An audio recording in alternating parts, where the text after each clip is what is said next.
Yeah, looky, y'all. Got some gravy. I see this transmission pan. This is ZF transmission, guys. I sell trans services around here. All right, y'all look at this. 8.9 speed. This Mopar fluid right here, guys. Y'all see it in that box right there. That is a oil filter adapter. Has coolant flush, a belt, a rear differential service. Yep. And some more goodies down, spark plugs down there. So tune up as well. So I got like an 8-hour job I'm about to bring in and knock out. Yes, guys, I love it.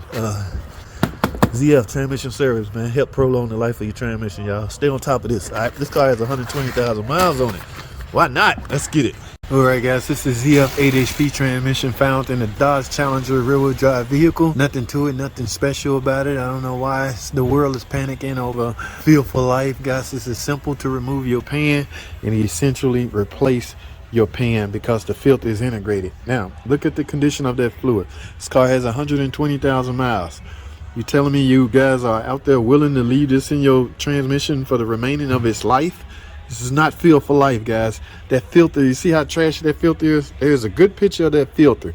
That is called contamination, guys. That contamination comes from normal wear and tear in a transmission. Okay, the torque converters is coming apart over time. Over time, everything in this transmission will wear. So that debris has to go somewhere. It will eventually end up in your transmission filter, guys. You need to replace this. ZF said every 60,000 miles. I go a good 80 and you should be good. But look at that. Service your transmission, guys, in order to make your transmission last long.